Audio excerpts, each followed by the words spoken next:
الله لا إله إلا الله الله نور الله لا إله إلا الله الله نور الله لا إله إلا الله الله نور الله لا إله إلا الله الله نور الله لا إله إلا الله الله نور الله لا إله إلا الله الله نور الله لا إله إلا الله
فاتحة صلاة الفاتحة.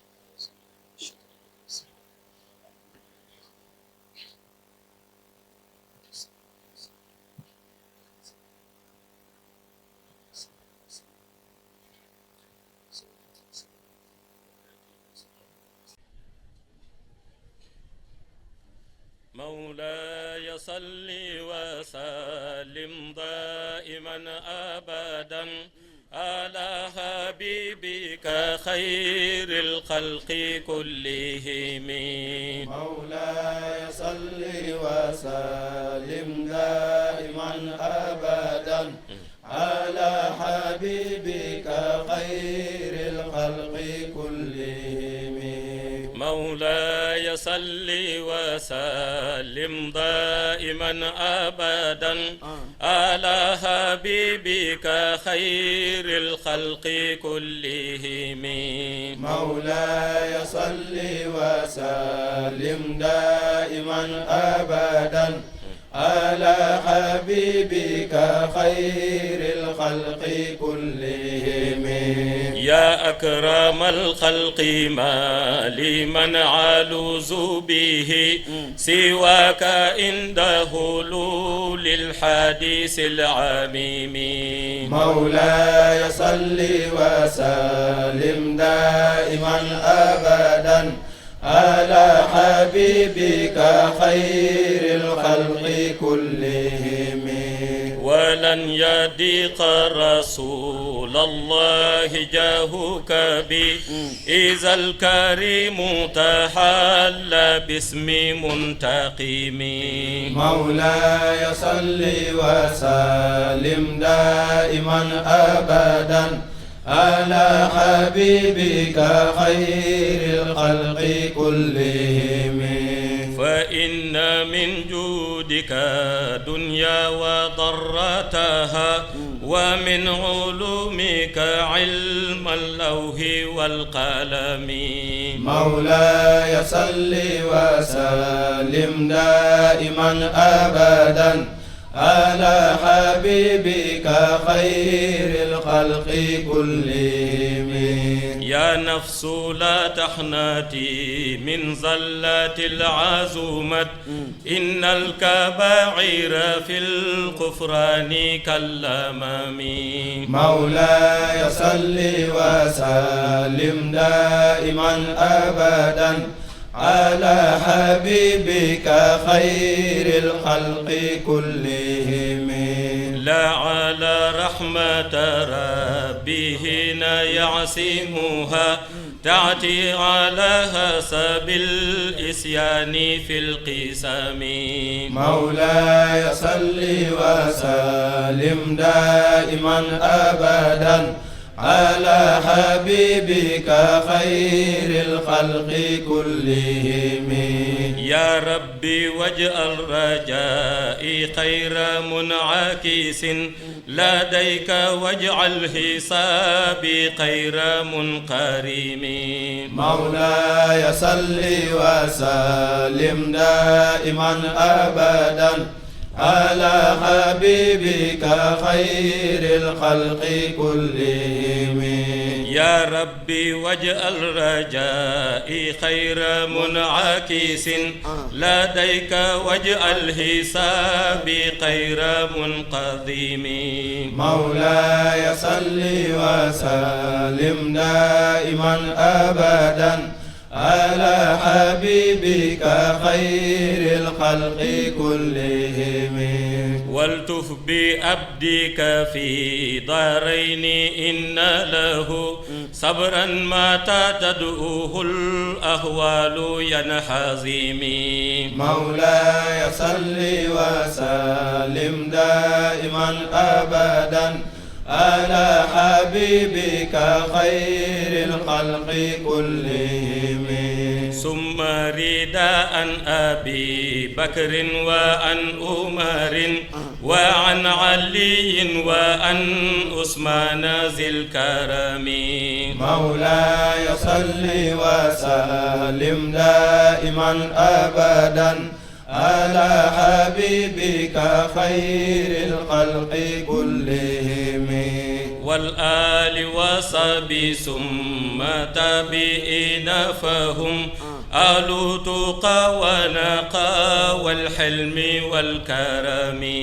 مولاي صل وسلم دائما أبدا على حبيبك خير الخلق كلهم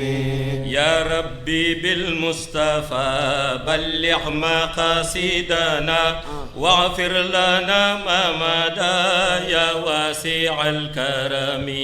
مولاي صل وسلم دائما أبدا على حبيبك خير الخلق كلهم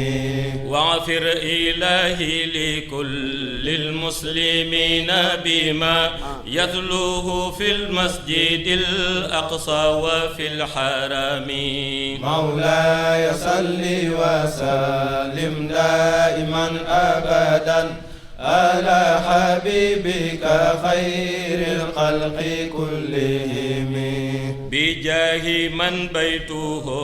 في طيبة حرام وعصمه القسم من أعظم القسم مولاي صل وسلم دائما أبدا على حبيبك خير الخلق كلهم وهذه بردة المختار قد ختمت والحمد لله في بدء وفي ختم مولاي صل وسلم دائما أبدا على حبيبك خير الخلق كلهم أبياتها قد أتت 60 مع 100 فرج بها كربنا يا واسع الكرم مولاي صل وسلم دائما أبدا على حبيبك خير الخلق كلهم مولاي صل وسلم دائما أبدا على حبيبك خير الخلق كلهم مولاي صل وسلم دائما أبدا على حبيبك خير الخلق كلهم يا ربي صل على المختار من مدار والأنبياء والجميع رسل ما ذكروا مولاي صل وسلم دائما أبدا على حبيبك خير الخلق كلهم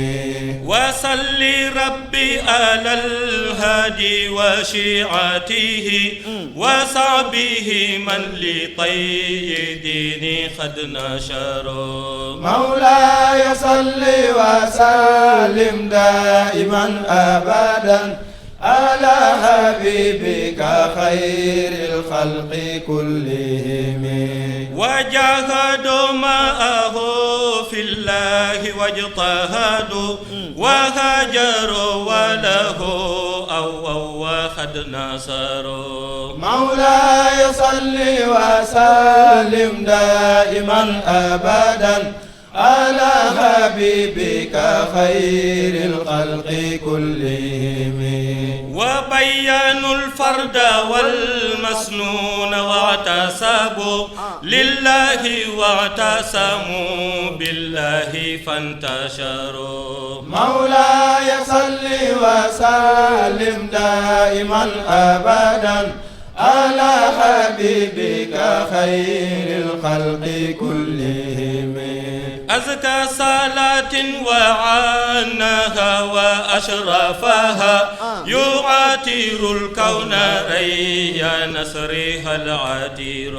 مولاي صل وسلم دائما أبدا على حبيبك خير الخلق كلهم أدى الهسى وصرى والرمل يدباؤها نجم سما ونبات الأرض والمدار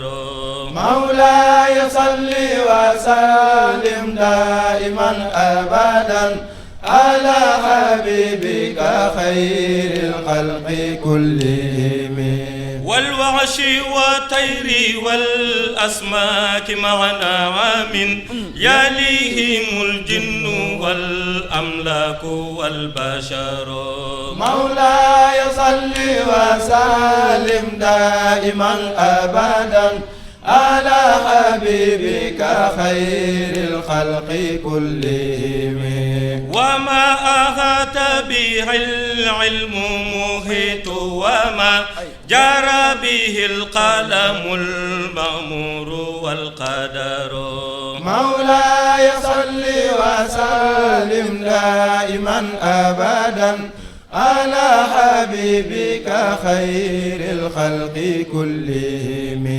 في كل طرفة عين يطرفون بها أهل السماوات والأرضين أو يزارون مولاي صل وسلم دائما أبدا على حبيبك خير الخلق كلهم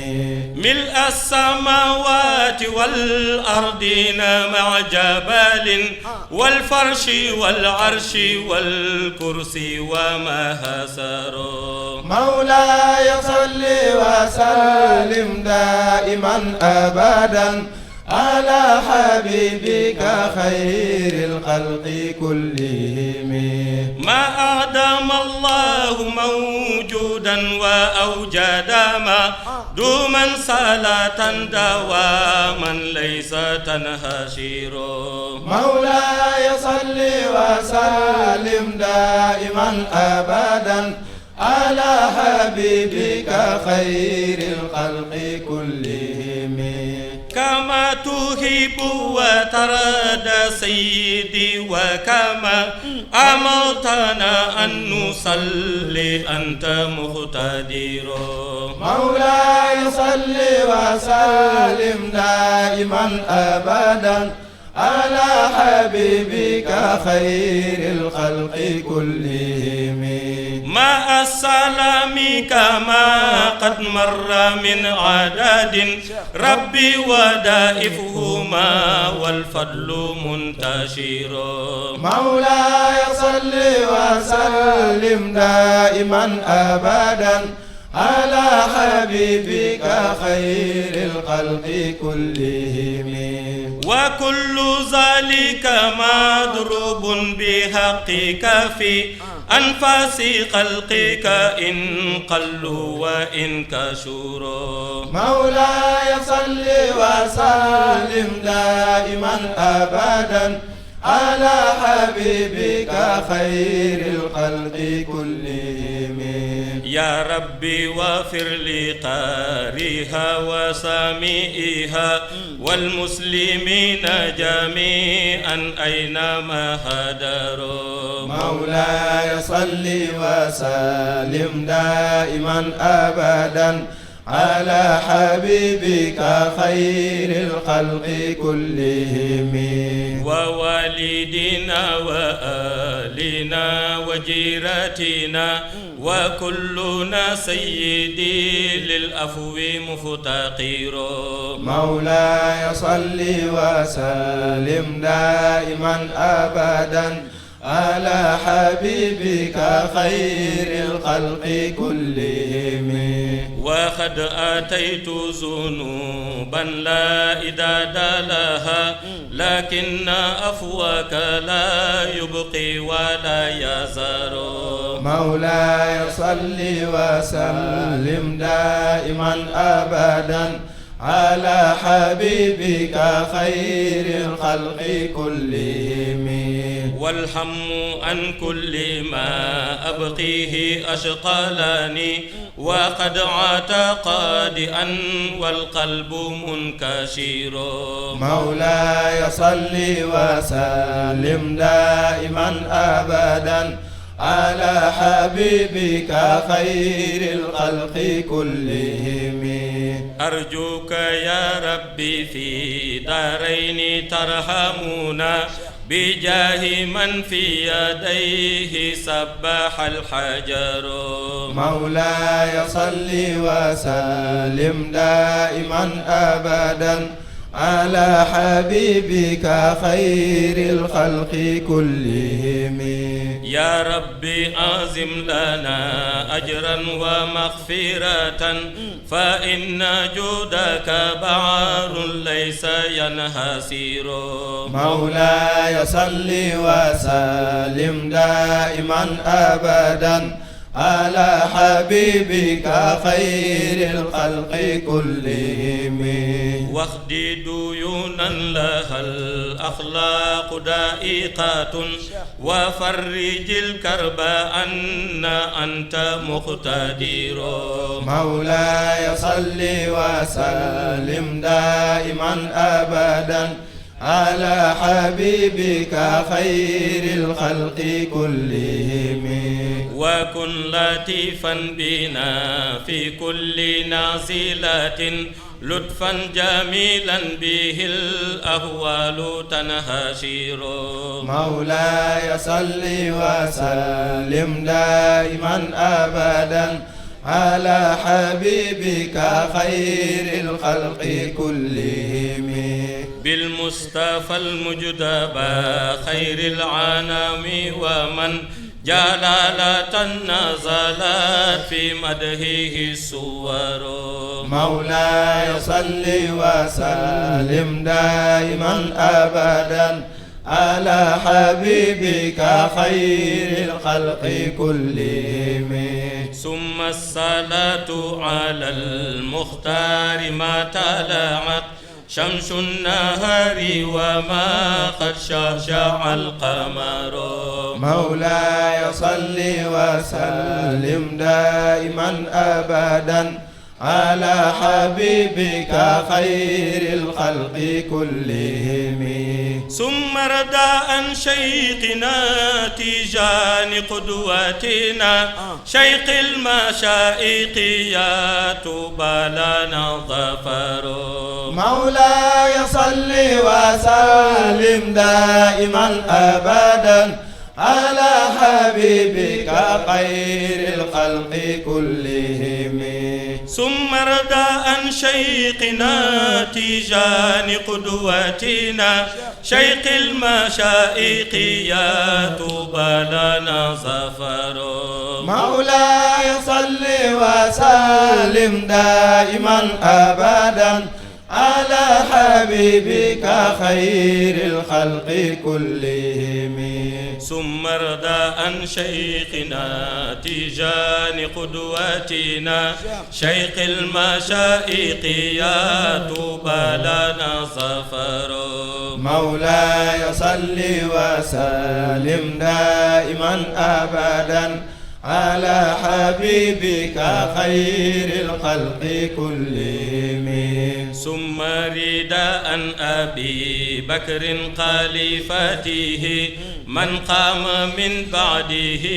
للدين ينتشر مولاي صل وسلم دائما أبدا على حبيبك خير الخلق كلهم وأن عبي قصين الفاروق صاحبه من قوله الفصل في أكامه أمر مولاي صل وسلم دائما أبدا على حبيبك خير الخلق كلهم وجد لي أسمان ذي النورين من كملت وجد لي أسمان ذي النورين من كملت وجد لي أسمان ذي النورين من كملت له المحاسن في دارين وسفر مولاي صل وسلم دائما أبدا على حبيبك خير الخلق كلهم كذا علي مآنيه وأمهما على العباء كما قد جاءنا الخبر مولاي صل وسلم دائما أبدا على حبيبك خير الخلق كلهم شعد شعيد بن أوف تلهات وأبو بيضة وظبير سادات القرار مولاي صل وسلم دائما أبدا على حبيبك خير الخلق كلهم وهمزة وكذا الأباس سيدنا ونجله الحبر من زالت به القيار مولاي صل وسلم دائما أبدا على حبيبك خير الخلق كلهم والآل وصاب والأتباع قاتبة ما جن ليل ضياج أو بعد السهر مولاي صل وسلم دائما أبدا على حبيبك خير الخلق كلهم والآل وصاب والأتباع قاتبة ما جن ليل ضياج أو بعد السهر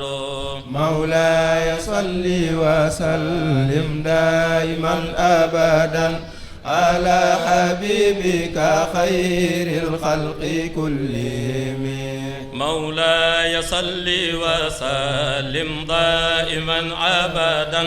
على حبيبك خير الخلق كلهم مولاي صل وسلم دائما أبدا على حبيبك خير الخلق كلهم مولاي صل وسلم دائما أبدا على حبيبك خير الخلق كلهم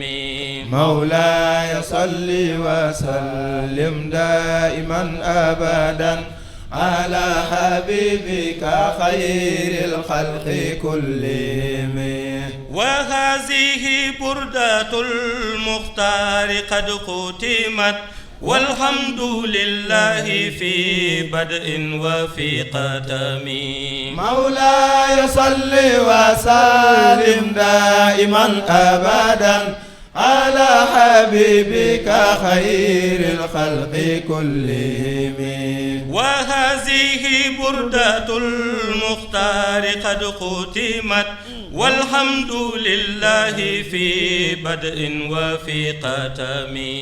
مولاي صل وسلم دائما أبدا على حبيبك خير الخلق كلهم وهذه بردة المختار قد ختمت والحمد لله في بدء وفي قتم مولاي صل وسلم دائما أبدا على حبيبك خير الخلق كلهم مولاي صل وسلم دائما أبدا على حبيبك خير الخلق كلهم مولاي صل وسلم دائما أبدا على حبيبك خير الخلق كلهم مولاي صل وسلم دائما أبدا على حبيبك خير الخلق كلهم مولاي صل وسلم دائما أبدا على حبيبك خير الخلق كلهم مولاي صل وسلم دائما أبدا على حبيبك خير الخلق كلهم مولاي صل وسلم دائما أبدا على حبيبك خير الخلق كلهم إن الله وملائكته يصلون على النبي يا أيها الذين آمنوا صلوا عليه وسلموا تسليما صلى الله تعالى عليه وعلى آله وصحبه وسلم تسليما سبحان ربك رب العزة عما يصفون وسلام على المرسلين والحمد لله رب العالمين. هذه هدية بفضل الله من إليك يا رسول الله صلى الله تعالى عليه وسلم. هذه هدية بفضل الله من إليك يا نبي الله صلى الله تعالى عليه وسلم. هذه هدية بفضل الله من إليك يا حبيب الله صلى الله تعالى عليه وسلم. جزى الله عنا نبينا وسيدنا وحبيبنا وشافعنا ومولانا محمدا صلى الله تعالى عليه وسلم ما هو أهله. جزى الله عنا شيخنا وسيدنا وحبيبنا ومربنا ووالدنا ومولانا سيد شيخ الحاج أحمد بن محمد التجاني الشريف رضي الله تعالى عنه. اللهم إني أسألك بأن لك الحمد لا إله إلا أنت المنان بديع السماوات والأرض يا ذا الجلال والإكرام.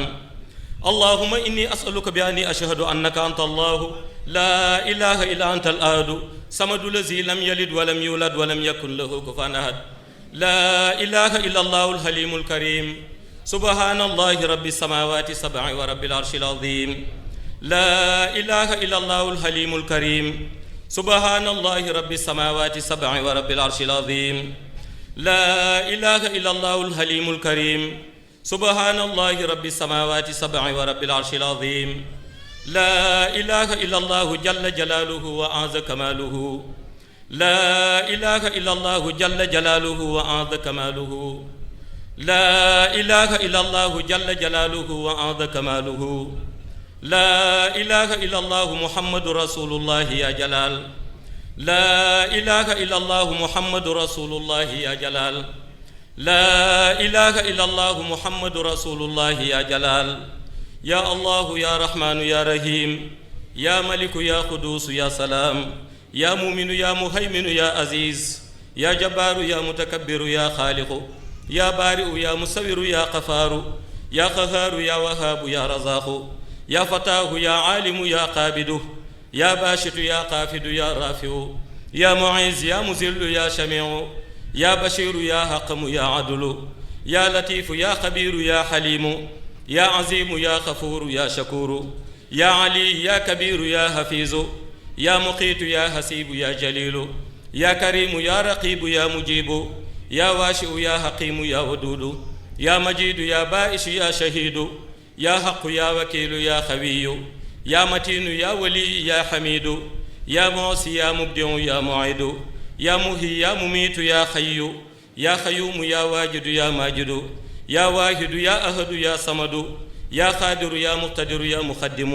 يا مؤخر يا أول يا آخر يا ظاهر يا باطن يا والي يا متعالي يا بر يا تواب يا منتقم يا عفو يا رؤوف يا مالك الملك يا ذا الجلال والإكرام يا مقسط يا جامع يا خني يا مغني يا مانع يا ضار يا نافع يا نور يا هادي يا بديع يا باقي يا وارث يا رشيد يا صبور. ربنا آتنا في الدنيا حسنة وفي الآخرة حسنة وقنا عذاب النار. ربنا لا تزغ قلوبنا بعد إذ هديتنا وهب لنا من لدنك رحمة إنك أنت الوهاب. ربنا اغفر لنا ولإخواننا الذين سبقونا بالإيمان ولا تجعل في قلوبنا غلا للذين آمنوا ربنا إنك رؤوف رحيم. ببركة يا مولاي شيخ سيوخي سيدنا ومولانا شيخ أحمد بن محمد التجاني الشريف رضي الله تعالى عنه. ببركة يا مولاي شيخ سيوخي سيدنا ومولانا شيخ أحمد بن محمد التجاني الشريف رضي الله تعالى عنه. ببركة يا مولاي شيخ سيوخي سيدنا ومولانا شيخ أحمد بن محمد التجاني الشريف رضي الله تعالى عنه. بحرمة اللهم صل على سيدنا محمد الفاتح لما أخلق والقاتم لما سبق الناصر الحق بالحق والهادي إلى صراطك المستقيم وعلى آله حق قدره ومقداره العظيم. إن الله وملائكته يصلون على النبي يا أيها الذين آمنوا صلوا عليه وسلموا تسليما. صلى الله تعالى عليه وعلى آله وصحبه وسلم تسليما. سبحان ربك رب العزة عما يصفون والسلام وسلام على المرسلين والحمد لله رب العالمين. الفاتحة.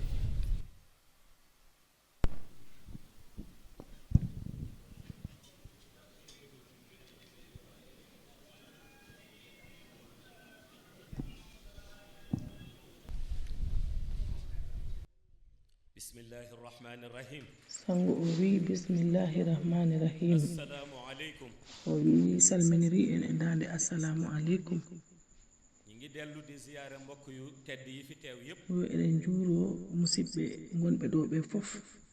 waaye di jiital di sant yàlla mais enen kenna jettugol jomirawo subhanahu wa taala moom mi nga xam ni moo nu may nu fekke waaye itam may nu nu tal kanko mo ganduɗa kañ o kori en tawa en o kori en kala talɗen ɗum te may faral di fàttali ni yo kanko sango o mo heewi siwrinirde waxam moom yàlla konngol jomirawo subhanahu wa taala te mu di la in shakartum la azidannakum woni ma in shakkatum la azidannakum jar na jullit bu nekk yo ɗum ɗi jari balay tàllal yàlla julɗo yo ɗo emo sakkande jomirawo subhanahu wa taala juuɗe mo siwtora ɗum ndax nee na bu ngeen ma sante ma dolli sabu leen jomirawo wi o si en jettimo tan mo ɓeydana en su ko defee yo si wayi noon tan jaam bi buy dund du soxla lu dul ndollent borom yo jiyaɗo allah o si ɗum wuuri han ala ko sohli wona jomirawo subhanahu wa taala ɓeydana ɗum nekk it jaam bi war na fexe yo di ko ɗum sant addi yàlla jamanu yo nde jiyaɗo allah o ɗe foti yettude allah e komo watta ko waaye nuy yeesal sunu ziyaara mo enen keɗintino kadi juuragol meɗen ngol ci sang bu tedd bi nga xam ni e sang amunu ko dul moom e sang tedduɗo o mo ganduɗa en ngala ko wona kanko ɗum woni nelaɗo meɗen mouhammad sallllahu alayhi wa sallam moom it nga xam ni li ñu kanko mo ganduɗa kala ko kewnuɗen hande ko makko tedduɗo o addi ɗum parce que luy lumière rek sabu kala ko woni annora koye makko ɗum weccoro su ko defee nu ziyaara ɗum ko noon si wayi noon tan e jurtombo waaye itam ñaan mu nangu mais aussi ñaagoɗen mo jaɓana en ziyara men o kanko nelaɗo meɗen mahamad sa sallam dellu di yeesal sunu nekk taalibe duttoɗen sango o wi rutto heɗintina wongol makko taalibe sunu teggin needi ndi ak sunu e tarbiya makko o ci ki nga xam ni emo ganduɗa ko kanko saabi jemma hande o te mu mel ni itam sax wayino sah tuddee ko guddi ginnirgol mo jemma taw ana fayre jemma nelaɗo mouhammad sa sallam ko toon nangol alqur'ana haaɗi booy dugg ci néeg da ngay jaar si tawi a natta e suudu hande ko ma ndewa e dambugal he te ki xewle ñu tuddee ko guddi te kewnuɗo o hamo innira jemma o muy xadmiyatul mak on woni hadmiyatul maktum di barzaqul mak on woni barzakul maktum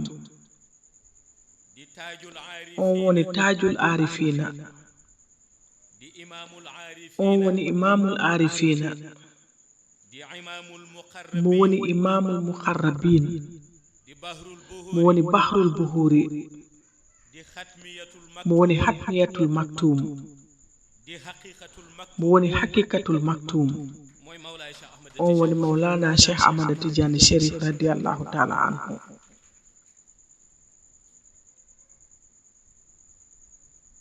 dafa am lu Serigne Babacar Sy musoon a wax sango o wiyoɗi woodi ko seigne babacar sy men no haalde nee na yàlla mo yo jomirawo subhanahu wa taala su gërëmee jaamam si jaari jiyaɗo muɗum han nee na loo laal ca jàmm kala ko memɗa e on jiyaɗo a tawama e jaaraɓe he waaye mu mel ni it wayno ñi mu dajale moom borom bi ɓe mo rentindinɓe kanko jomirawo subhanahu wa taala te nu wax ni ay nitam lañ te wi'a ko ɓe goni yimɓe makko ɓe ñi xamul seen tur tuddee leen wi'a ɓe ganda inɗe maɓɓe ɗe ginniri ɓe waliw ndax foo ne wali rek saabu si a wi waliw tan catégorie bu mu bokk tawa woodi sifa mo taweɗa luy firi gradam wawi kala ɗum woodi ko firti garat mo joguiɗa o waaye ñi am njort bu rafet wax ni ay wali lañ mbo wi onon jogiiɓe njorto moƴƴo mbiɓe ko waliɓe waliwaaɓe ɓe gandi e yakkin ho jomirawo subhanahu wa taala jaariɓe te ɓen ko Cheikh Tidiane Chérif radiallahu taala an woni keɗɗo maɓɓe yeeso o on Mawlaya Cheikh Ahmad Tidiane Chérif heddani ɓe yeeso bo si tawi a ɗaɓɓi barke e jemma makko he han en tout cas a tawama e jaaraɓe he sango wayno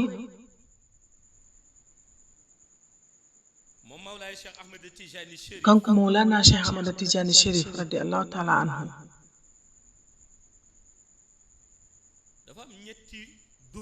mo jogii wurdeji tati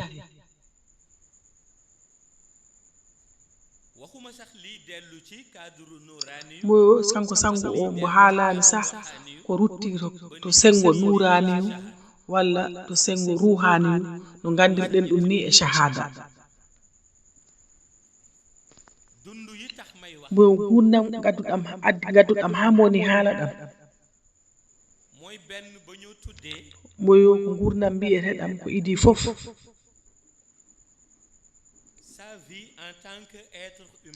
gurdam makko kanko neɗɗo o donc sa wi en tant que être humain mbi'a ko neɗɗo wonnin mo Allah tawni e bani adam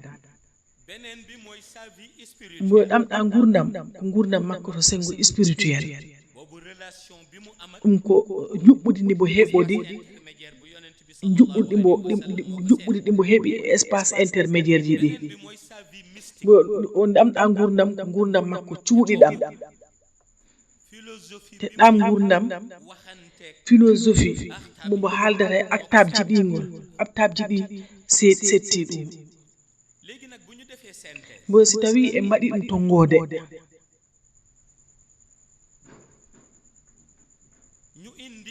gadden sango o wi gurdam makko tawa ko neɗɗo o mbiyaɗo ko e bani adam tawa o mbo ko ganduɗen hen ko yajani a bere mbo saabu en yi'imbo mbo ari e oɗo meɗen aduna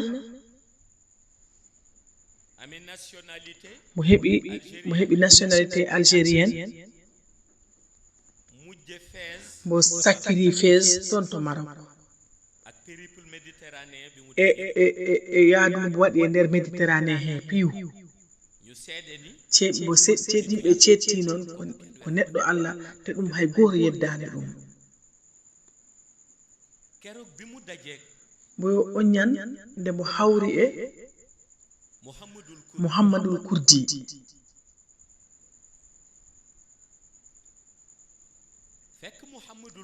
tawi Mouhammadoul Kurdi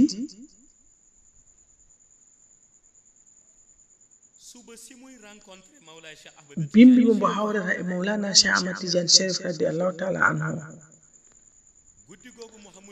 on jemma Mouhammadoul Kurdi mo hoyɗuno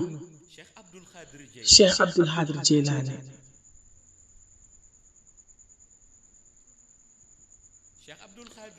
Cheikh Abdoul Hadir Jeylani haalani Mouhammadoul Kurdi e koyɗol mo wimo ko abbi maako te on sanga ko abbimo ko jadannoɓe makko ɓe piiw ɗum woni hande mbiyeteɓe tariha alhawlatiya ɗum ko gueɗal maɓɓe wonno kamɓe Cheikh Abdoul Hadir Jeylani no wimbo e koyɗol ngol he ko abbi maako bo neɗɗo jogii ko ɓuri ɗum te to laawol makko ɗo mon fotima arde hoɗade janngo onon ɗiɗo on kawrat bo kono Cheikh Abdoul Hadir Jeylani wimbo e koyɗol e kanko Mouhammadoul Kurdi wi ɗum woodi ko mamam nelaɗo meɗe Muhammad sallallahu alaihi wasallam wino bo nelaɗo o wiyo si a heɓi koɗo han mo balɗe tati guiriɗe ɗe e koɗo yaahi so tawi ko a julɗo mo ganduɗa imam mum o ɗe tiiɗi accumbo mo woda galle o mo jogo galle o mo ganduɗa ko ɗo on galle mo arima hoɗade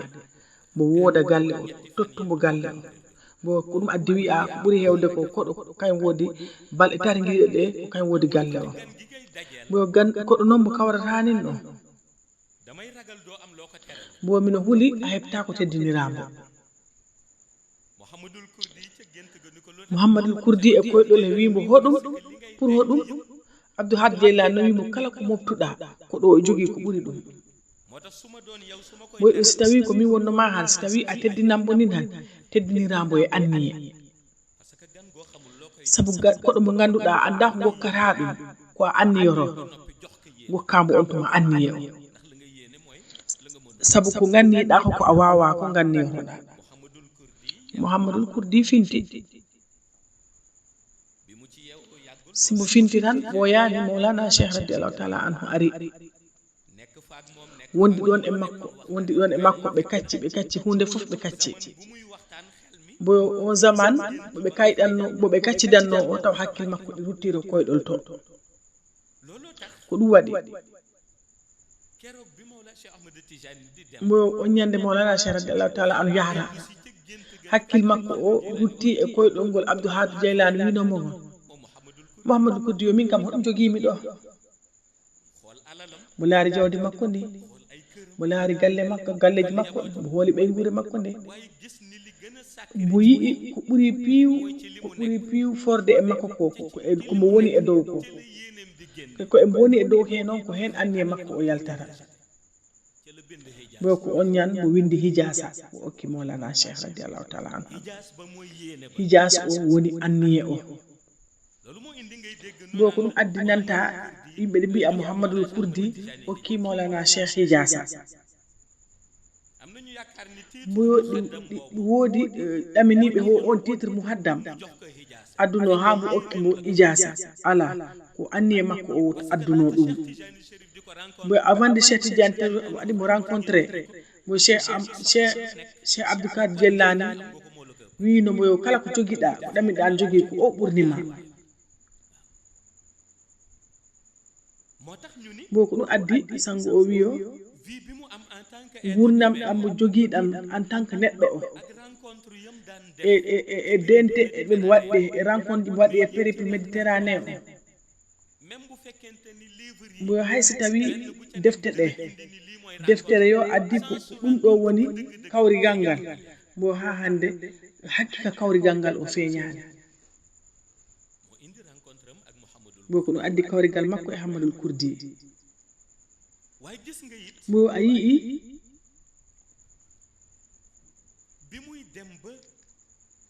nde mo yahara ha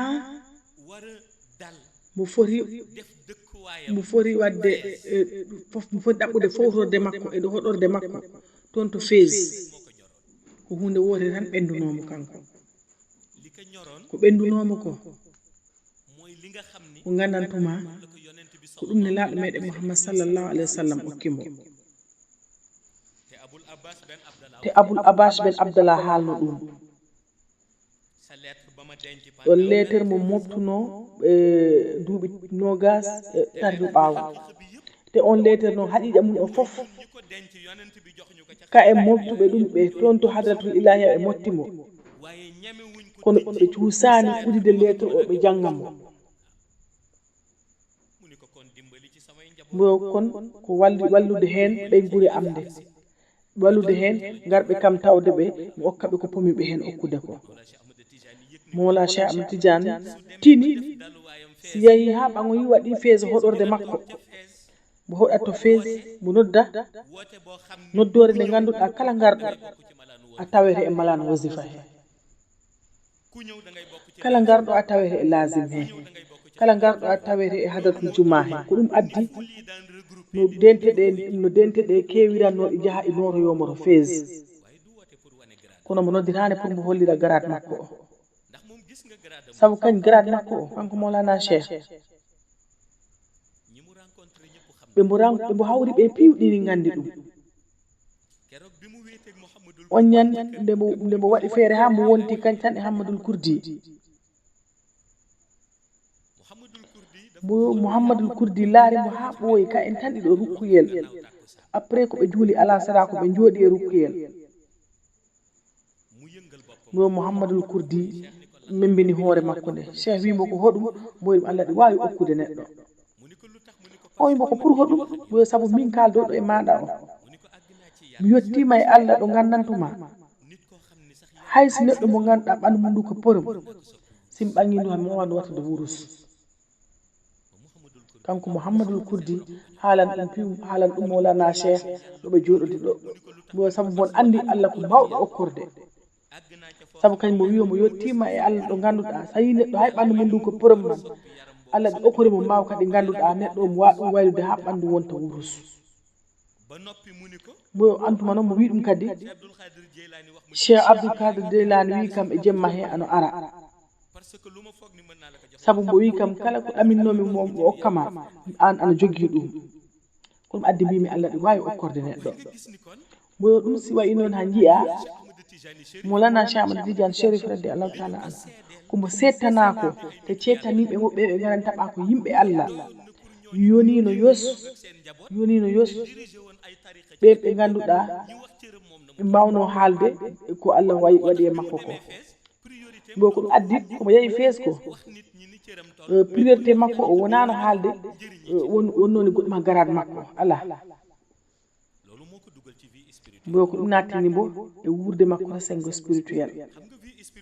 sango o wiyo wurde makko to sengo spirituel mbo nde fuɗɗata nde mbo on sanga gurdam alano galeyde mbo cikki ɓe ɗum ɓe piiw yo mi ɓagaɓɓe mi yiya on yo mi okki on seede seigne Babacar Sy radiallahu taala anhu on yo hurbul wujudi lazi voilà mbo kañ seigne Babacar Sy ko windu deftere mbo saabu ɗum gurdam makko to sengo spirituel ko fuɗɗata ko taw gurdam alano aduna ɗum ko sengo nurani yo nurul alan nur mbo si tawi a yahiro actabji to han mboyo a waɗan naw aduna ha mbaɗa naw gurɓe aduna kalneɗa existence o waɗi milliard ji duuɓi tawa ka en e guire maɓɓe aduna o ko hanke mboyo saabu ko projection sahada Allah ɓangi waɗi créé aduna mboyo on sanga espace intermédiaire ji ɗipi ko hunde worere ɓennunoɓe mboyo Allah wiya ɓe jangge kam mboyo ɓe lamdi inde nde on wiɓe ko Allahu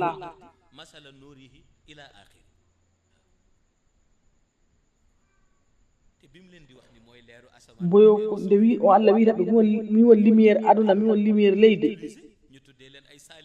mbo ɓen ko ɓen woni salihin mbo waɗi ɓangi ɓeɗo ɓe lerniriɓe asaman ɗon wiya ɓeɗo ko tagore wiya ko hoɗum wiya ko malaykoji mbo tagi ɓeɗo ko tagore wiya ɓe ko hoɗum ɓe ko waliyaɓe dulamo jomirawo subhanahu wa taala ɓangi ɗum holliɓe hoore muɗum mais rewi e tagore he pour hollira mangu makko ngu e wonde suprématie makko o kanko jomirawo subhanahu wa taala mulaya cheikh radi allahu taala anhu sengo nuraniyo nelaɗo meɗen Muhammad sallam bul annore nde wowa nde mbiyetende Muhammad bo e inde nde mo wowirani ɗum woni Muhammad mo yaltini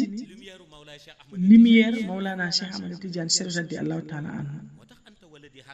bo ko ɗum addi anta waladi hakkan momo wimo bo tigi haqiqa o ɗo e yimɓe cettade ɗum ha pipilloyo ɗum ko nelaɗo meɗen Muhammad sallam eɗi ɗum seedade bo kanko nelaɗo mo yaltini ɗum ko annore makko to e inde nde mo andinane ɗum woni Muhammad on Muhammad yaltini annore Mawlana Cheikh Ahmad Tidiane Chérif radiallahu taala anhu nelaɗo meɗen Muhammad sallam yaltini ɗum kono nelaɗo Muhammad sallam waɗi mo tarbiya kono nelaɗo meɗen o espace ji ɗi piiw jomiraɗo subhanahu wa taala nodduɓe wiɓe ngare cettoɗe suprématie nelaɗo meɗen Muhammad sallallahu alaihi wasallam wonde mo ɓurɗo kanko nelaɗo Muhammad sallallahu alaihi wasallam mo de Allah noddano espace ɗi nde ne laani malaykoji ɗi ala ko yaadu e malaykaji ɗi yo jehen cettoyoɗen ɓurde wonde ɓurɗo nelaɗo meɗen Muhammad sallallahu alaihi wasallam mo ini mo inna allaha wa malaikatu yusalluna ala nabi bo ko ɗon cettagol haaɗi kanko sango o mo yo hewɓe kaalat julgol ngol Allah juuli e nelaɗo meɗen Muhammad sallallahu alaihi wasallam bo nde ngol julgol ko shahada tan bo Allah falno settanade espace ɗi e malaikuji ɗi wiyaɓe o Muhammad ko o gokkumi wonde ɓurɗo e tagore nde bo tagore nde fof ko kanko ɓuri nelaɗo meɗen Muhammad sallallahu alaihi wasallam mo guuron noon inna allaha wa malaikatu yusalluna ala nabi mo rutti bo wiɓe onon yimɓe ɓe onon tagore nde cettoɗe ya ayyuhallazina amanu sallu alayhi wa sallimu taslima mo wayi noon tan mo rentini piiw kala ko woni tagore mo settini nden tagore ɓurde nelaɗo meɗen Muhammad sallallahu alaihi wa sallam bo ko ɗum addi il fallait ko nelaɗo meɗen Muhammad sallallahu alaihi wa sallam si tawi heɓi ɓiɗɗo makko to sengo annora kankala mo setto wonde on ɓiɗɗo makko to sengo annore ɓurde muɗum nde bo nelaɗo meɗen e pédagogie makko o mo andi kanko nelaɗo mo jogui ko neɗɗo wo neɗɗo bo ayi nelaɗo meɗen Muhammad sallallahu alaihi wa sallam neɗɗo wo mo jogui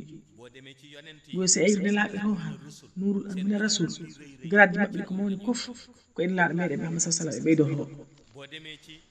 so ayi to actabji ho han ko ene nelaɗo ɓe ɓeyditto so ayi to malaika yo ko nelaɗo meɗen ɓe ɓeyditto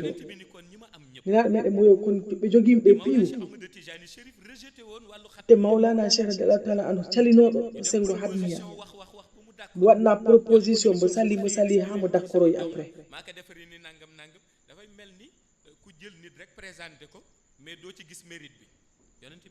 nelaɗo meɗen mo yo ko salto ni wayi tan ko a ɓay neɗɗo o tan kollirɗami yimɓe he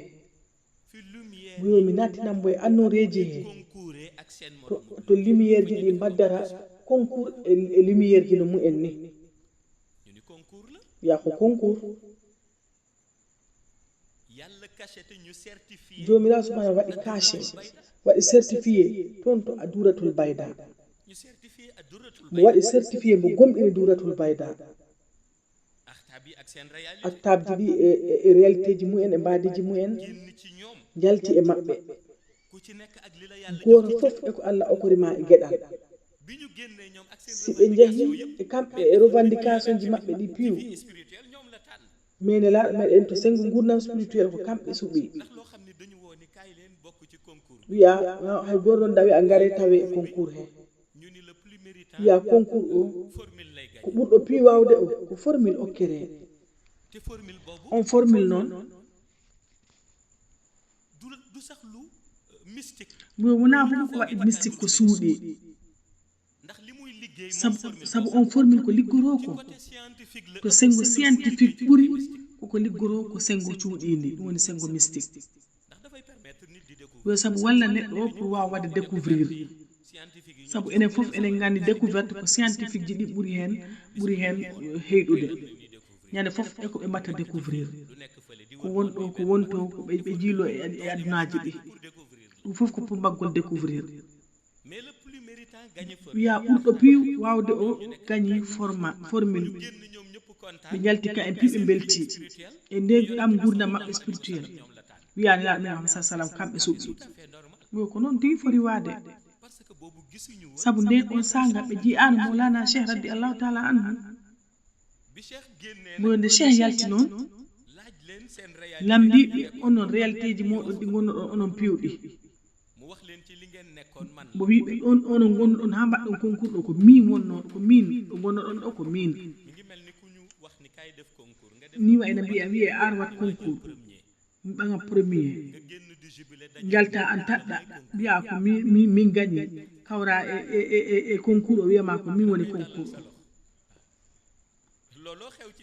o ko ɗum heewi hakkude Cheikh Tidiane e actabji ɗi toon to duratul bayda ɓurɗo pi wawde o yahi ha heɓi formule o ɓangi ɗum nde ɓe jalti ɓeni kacca ɓe ɗamini ka en goni ɓe guri lalɓe Muhammad sallam mbo yalti boy ɓe ono horo gonno ɗon ɓe mo wi ɓe mi koye am gonno ɗon koye am gon ɗon sango o wi mbo haali gonga ko ɗum tigi woni gonga o ko ɗum woni hakkika o ko ɗum woni formule o ko ɗum woni kamɓe actade ɗi ɓe gandano ko kañ fawno ɗum bo ko ɗum addi nde jeddodiral waɗi woddodiral ho mystique ji goɗɗi mbawa famde kanko kombo haali ko kanko Mawlana Cheikh radiallahu taala anhu ɓe mbiyo mo wi teppe deedi makko ɗi teppe ɗi ko ɗum mo fawi hanki fawi janggo fawata heccanki e adam mo ɓurɗe wowde o bo e nden hakkude adam ha e kala mo neɗɗo tagi woni neɗɗo Allah kala mo neɗɗo Allah mo neɗɗo mo Allah tagoye bo misiji ɗi noon kaldi mimbo hoɗum mbo yo neɗɗo ahiru zaman garoyoɗo ganduɗa kanko jogui annora jakiloɗo aduna o mbiyeteɗo imam al mahdi o mona seydi on ko e sattinorde aduna aroyta bo ɗe wimo noon an ko a fawi dedi ma ɗiɗi teppe ɗi e dow balɓe makko he ɓe mbimo hoɗɓe mbawata hen nande cheikh wiɓe ko nanton hen mi haalani haala makko mais kañ ko kañ wonoyta almudo am simbo ari hen ko on woni shahada am min cheikh Mawlana cheikh wiyo nodda neɗɗo mbiya ɗum kaari ko min halfi ɗum to kaw to dow moyo si on ari wi ko kañ on ko kaari halfi kam to kaw han to dow han ɗon a faama cheikh wiɓe comme on gomani ɗum o teppe am ɗo mi fawi ɗum e kala neɗɗo tagaɗo ɗo ha aduna o tagge gacce ha mo ɗamin ɗon o si ari han on haalanta o honko añ ko almudo am bo ɗum ko hakkika makko o kanko cheikh mo jangguinannoɓe ni saabu nde kamɓe ɓe jalti e ɗam gurdam spirituel ɓe ɗaminno ala dula samba hakkandejo guddaɗo ala dula samba hakkudeje guddaɗo to ɓe pawani toon koyɗe maɓɓe ɗe ɗum woni espace intermédiaire bo on ñande woodi kaccannoɗo ha wiyo nde Allah wi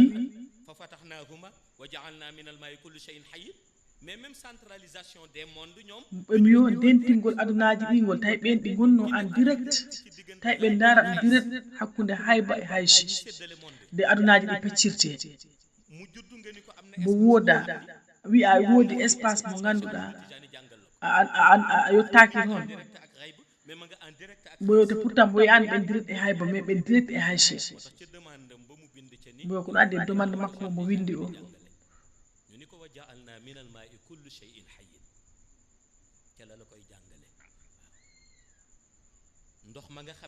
boyo ndiyam ɗam ganduɗa réalité piwɗini e ɗam ndiyam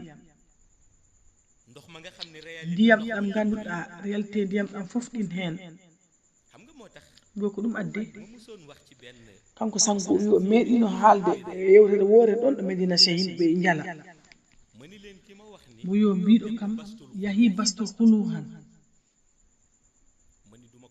yo mi yeddatama de kono mi gomatama saabu ɗi woodi ko pammi wiya hoɗum paɗɗa mo wiyo wona goɗɗo taggam hombo maayi de bo si mi taggama mo tan mi wonno goɗɗum han mi gomani bo a saabu bastul huluf wona ɗo woni bo saabu ko dula o yimɓe kalta e gandal kono ɓe ganda hakkika o ko hoɗum bo yo bastul huluf kanko sangu o bo ɗum woodi siège ɗiɗi gonɗi e muɗum bo goto o ko alhayyul mandud bo goto o wiyete alhibbul akhlas bo alhayyul mandud inde Allah mbi'etende alhayyu alqayyum ko honde itta le vivant et l'absolu ɗum woni ɓurɗo o ko gonɗo goto o bo ɗum itta ko alhayyul mandud bo alhibbul akhlas bo ko toon annora bismillahi rahman rahim ɓaŋa woni ko Allahu ahad Allahu samad walam yulid walam yulad walam yakul lahu kufuwan ahad bo ko ɗiɗi moni siège ɗiɗi lommuɗi bastul qulub woni alhayul mandud e alhisbul akhlas mboyo joni noon pour mbawa yaade toon to bastul hulum ko ma ɓeɗoɗa alhayul mandud mboyo almandum ay hayul mandud noon ko toon ndiyam ɗam woni ndiyam ɗam ganduɗa kala jarɗo ɗam an a mayata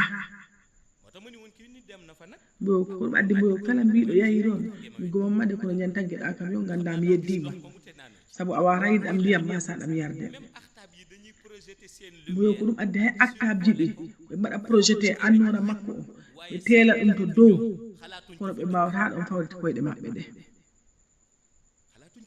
mboyo ɓe miijaki ɗon fawde koyɗe maɓɓe ɗe sabu ko alhibul akhlas waɗi ɗum sabu lumiére suratul ikhlas iwi ɗum wona sama kala mboyo dula mbaɗo noon e laaɓal neɗɗo wawata yabde ɗon teppe mum ɗe ɗi yaha ɗum ko projection tan naɓatama ɗon mboyo si neɗɗo noon wawani wadde maîtrisé karama han ɗum woni yaha ha e aduna walla ɓaga aduna o gadda ɗum ha ɗo gonɗa ɗo mo wiyo kanko sangoɗi woɗi adunaji ɗi ganduɗa hay goto yarano koɗi poɗene ɗi gadde ha ɗo gonɗa ɗo dara ko woni ɗon ko piw gacca aduna oɗo wonno ɗo kono a wawata immade jaaha toon haysi yaadu ruhani yo han mbo mais ɗum si a ari maîtrise e karama han bo si a waɗi maîtrise a jogiiɓa maîtrise karama han e mbawka he han a wawa andude hombo aduna mbawateɗa addanede hombo aduna mbawata yaade daaroya bo si wayi noon han a ganda deke réalité woni gunɗo gurdam spirituel gurdam molana cheikh amadou tidiane chérif ko kanko tan kala jogui ɗum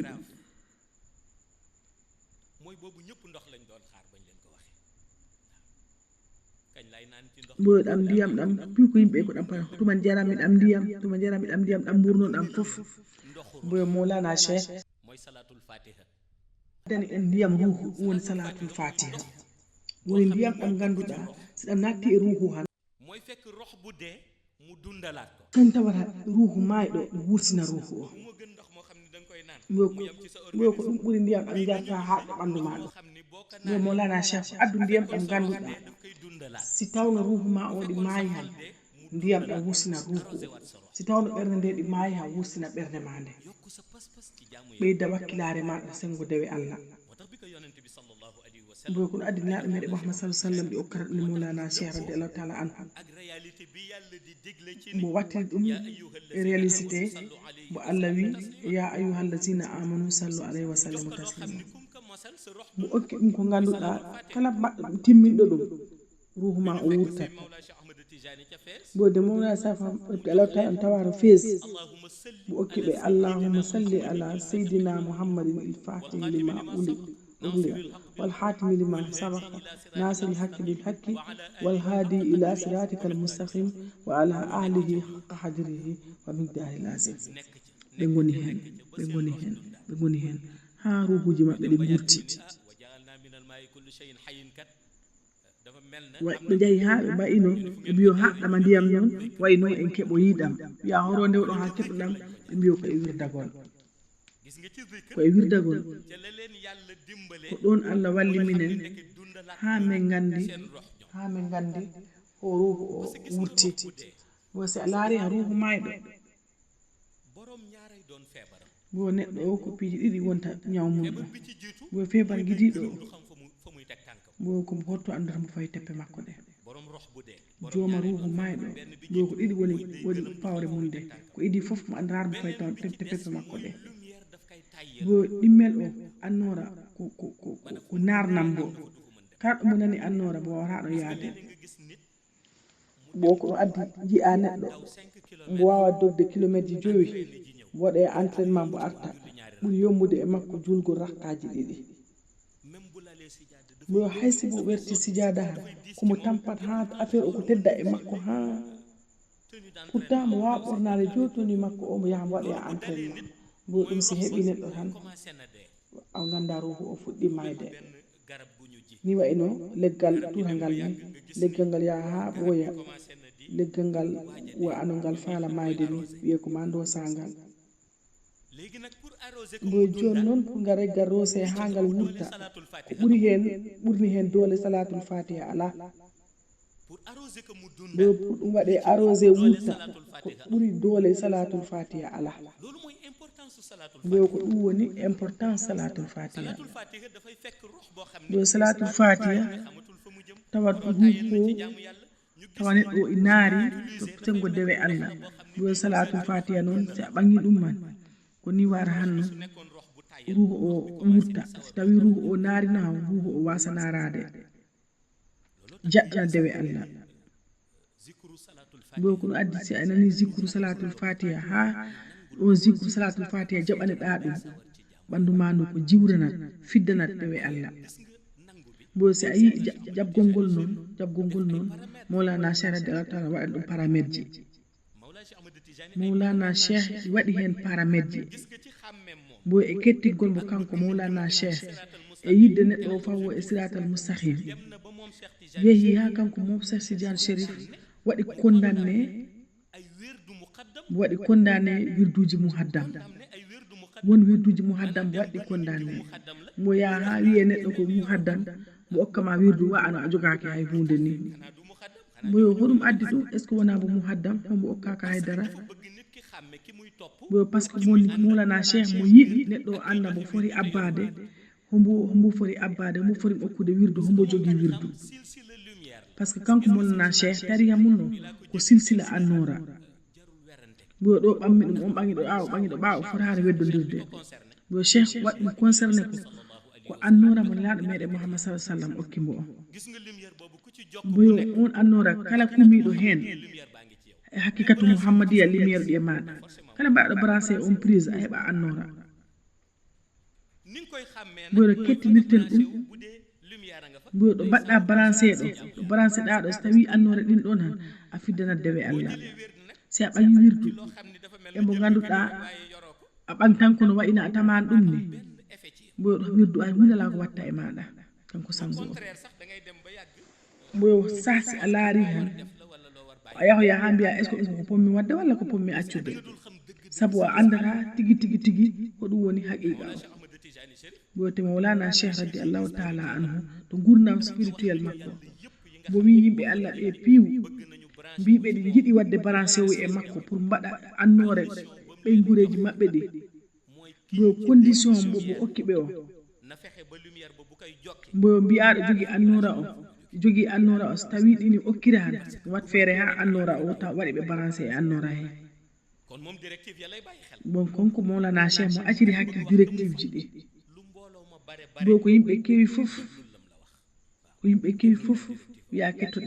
kettoɗe kanko Mawlana Cheikh directive ji makko ɗi si boyima wat han mbaɗa si boyima accu han gaccaɗa boyo noon woodi lamduɓe mo minen hono men keɗɗota directive ji maɗa ɗi boyo ko mbo okki woɓɓe e ko mbo okkani woɓɓe ko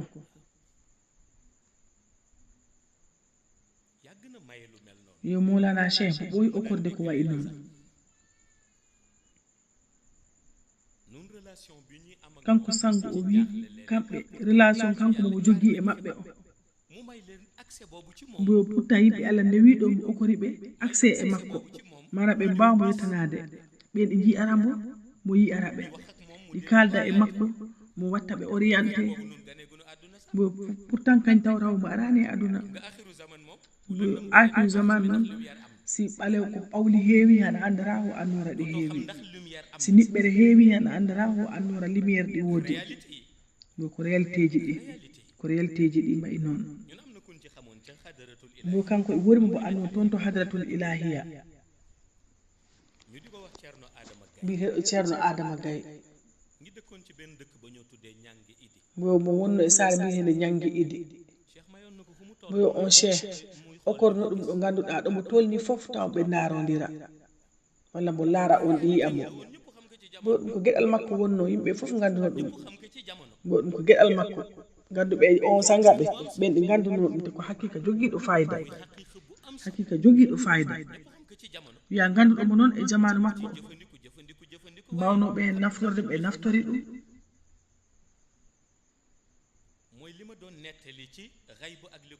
moyo komo fillotono to hayba e ko reeni hayba ko moyo hayba jogii sifaji tati haala woodi haala ko ganduɗa so ummima no hayba han wona haala pour neɗɗo gooro walla yimɓe ɗiɗo walla neɗɗo mo waɗi concerné mo donc haysi hayba haalnima ɗum man ɗum waɗi concerné on ko joguiɗa droit haalande mo woodi haala ko ganduɗa ko mise en garde jaaha haa mo cekkuɗa ɗum o walla lappol yimɓe cekkuɗa ɗum ɗo kalda ɗum e maɓɓe woodi noon haala ko ganduɗa ko banta o woodi ɗum bo kono si a hettinani haala ko ganduɗa ko banta o woodi walla ko haala lappol yimɓe walla ko haala neɗɗo gooro ko ɗon danger o woni ko ɗon bone o woni sabu sangu o wi a yi sirruji ɗi han nana neɗɗo Allah o wiye oɗo neɗɗo Allah fiiɗo mo wonɗo piwɗinin ɗo bo pourtant tawa an ko joguiɗa ko a renaki hen ala bum droit okkude ɗum hay ɓiɗɗo mo jibilɗa koye maɗa hatta bo ɗum noon kala jeddi ɗum ko a janngani histoire Mouhamadoul Bikri bo calliɗo ɗum yo ko a janngani histoire Mouhamadoul Bikri sabu annoramo mo wiyano e salatul fatiha o mo alano hen hay laawol okkude hen goɗɗo dog bo nana neɗɗo Allah e sowe e dula hakke ko mo jogino gandal woodi gunde mo okkano e secret mo okkano kono secret o koye makko haaɗi an no jaha mbi'a mo ɗaminɗa yo mbi'a o secret o jogui on secret bo ɗum ɗi wa ɗum yoldani heɓa mo Mawlana Cheikh e gurdam spirituel makko mo ko ngal koddigal mo waɗanno e halifa e makko he bo ko ngal koddigal mo ɗaɓiranno e hakkude halifa e makko ɓe halifa yo halifa mo ɓaŋa ruuhu ma o mo waɗa hen lumiére ha heewa mo jokku bo pour ko kayen halifa ɓe taw ala ko ɓe ngala hen poɗodiral ɓe ngala poɗodiral mo jomirawo subhanahu wa taala wi non à la séparation jaɓani certigal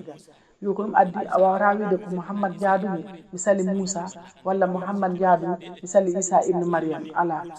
jomirawo subhanahu wa taala wara certidir hayso tawi certigal ɗi woodi han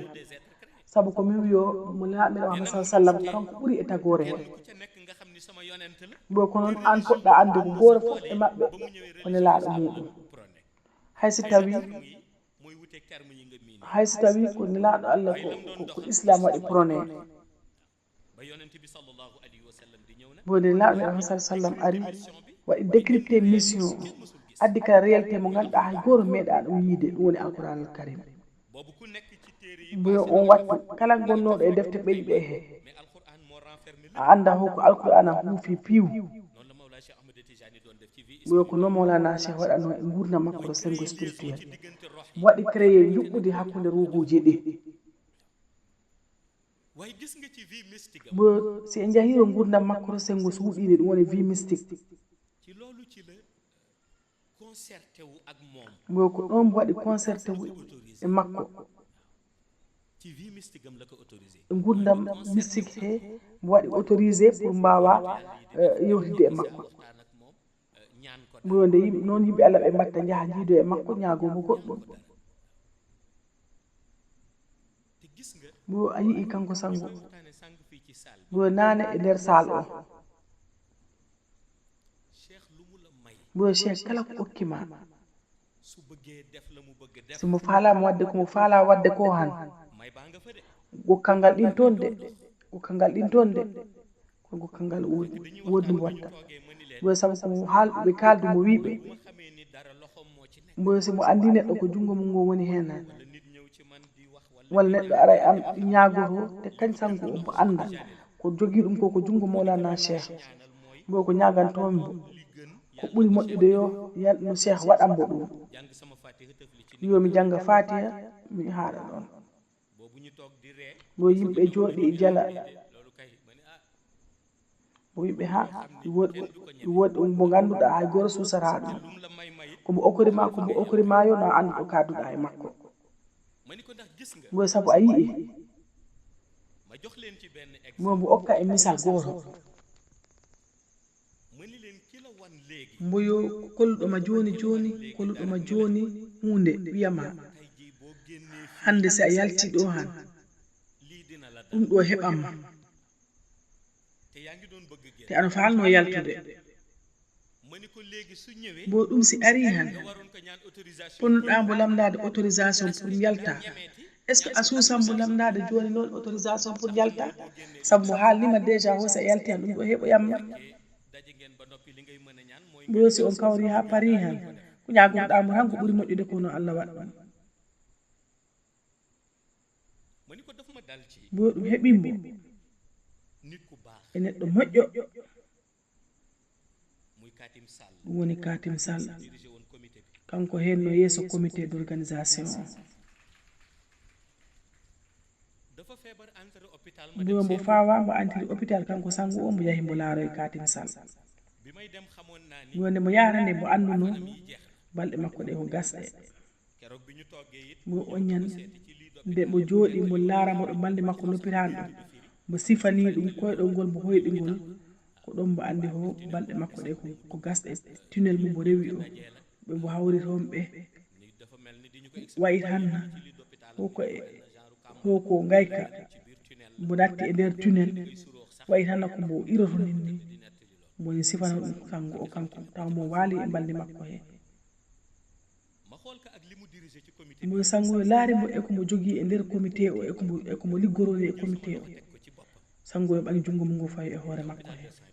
ɗon o l'hôpital Saint-Louis ɗo ma ni yaa Mawlaay Cheikh Ahmed sango o yo ya mawla ya Cheikh Ahmada Tidiane Chérif radiallahu taala gis anhu ka ak lumière am mu di ma dégg yo jimbo e annore makko omon heɗo kam ma ni ko dama bëggoon min mo mi yinno nga xool ma ci ndaara kam gaccana kam ɗo Katim Sall kaati mu ngi tëdd de yo Katim ɗi waali de mu ni ma ni de dama ko soxla barzak Cheikh no wi ɗum ha min kala noon miɗo sohli mo barsakul maktum de mu ni ma nag waaye boy kam waye kum ko min winoma ma ñaan lu ma la mayu simi a ñagata kam komi okoranima joni fado mbaɗen ni janggo dellu si duttoɗa ga hôpital ga garta jàng si boppam jangga e hoore makko fatiya on ta mi jaɓanama ma ni ko baax na sango o wimbo awa moƴƴi gis nga la lendemain bi ma fa dellu mboyo ɓe mbitti o ko sango o rutti ronko ronto l'hôpital to wi ko rutti ronko mbo taw hôpital o e waɗa barricade ma nee na dañuy faj tey kenn wiyaɓe mbiyo kay eɗe ñawdan nin hande hay goto nattara hay goto yiira hay goto hôpital o pi bara bo demo ɓorliti ma o noddimo waɗi mo tagge Katim Sall fayda wonti hunde wotere loolu xam nga nee na ɗum woodi ko neɗɗo janggata hen ni ma bu subaa yi nga dellu si nga jàng ci boppam fatiha rek woodi komo janggi hen liir ma bakk ak yow woodi komo janggi hen ma dellu si fekk nu barricade hôpital woodi komo janggi hen bi ma ñibbisee ndemo arti ko mbo andi ndekete du gis kenn tay faj bi la o hunde nde ko humnode tan koko gasno ɗen ala ko mbaɗi yo ko burom manto o barnoɗo hôpital o mbi hay goto yiita goɗɗo ne ha kanko mo wawa nattude mo jangga fatiha e hoore o yayi mbo andi ko burom manto o tan ɗum woni Mawlana Cheikh ma ni leen ki jaax mbomo miijiri hen noon mo wi ɗum ki jahde andi kanko sango o pouvoir muɗum ma dem ba foofu naan ban salle la nekk ñi ma xam-xam nañ mbo ganduɓe mo ɓe gandi mo miir aussi du lu nuy baare bo mir kadi baratamo pouvoir mystique dem wona barage kala baratamo mo wawno ɓagde pouvoir mystique mo yaha cheikh ko njëkk tere bo kono ko Cheikh idi ɗum salade dem rayu defee bo Mouhamadou Damrayi wanno ɗum après mo waɗi mo interdire ni ko bul yanooti mu bo gëléem ñuy laaj gëléem nga foo ko jaarale mbo wota a rondo puccu ndewnago e maadi sakko lamde hoto ndewnoɗa puccu ñamewuma mu ni naa la autorisé nangam ba noppi ma ñëw naan comme tëj nañ mbo mi suyra woni taw kanko sango o suyra wadde bottomir omo yaha si mbir yi dafa mujj clair ci man mbo komo arti ko affaire o leeri hen ɗi nañ makko toll na foo xam ne bëggul rejeté mbo Cheikh moƴƴere mum nde ɗi tolni ɗo ganduɗa mbo yiɗa kam salanade fekk bu subaa dana barricade kono noon tawi ko kay sohli moo tax ma ni gis nga ku ko xamul dong ngay nekk fii mbo ko mbo anda Cheikh tan jottoɗo wiya Cheikh min Cheikh na saabu sa andimo han ko leggal jungal mi wirtamo sobo sappinima han ndaara simo wino waɗe han waɗe simo yiɗi ale han ɗale sangoyo kanko de ko noon wondiri e makko te ko noon waddata e makko kala man noonu lay def ak sangoyo ko noon waddata e makko ko noon tan waddata e makko bo si a andi kala ganduɗo mo ko noon waddata e makko ganduɗo mo yo ko noon waddata e makko momo haalda ɗum tan e ɓeyɗa ɗo trottoir ɓe cheikh bo liste mo jogui o mo jotto ha ɓoya tan mo waɗa activé bouton goro mo ñoƴƴa bouton goro mo immora mo ñoƴƴa bouton numéro 1 bo ko kalanmami ɗo yo laaɓ ɗo e ñagaro bo si tawi kam ñagaro tawi en ɗon mo est ce que en ñagaki est ce que en ngala e wadde e wasifa mais wona to meɗen ko haal makko bo so mo yiɗi ha mo ñoƴƴa hunde ha ɓooya mo dartina ɗum mo yiɗi ha mo ñoƴƴa hunde mo waɗa ɗum accéléré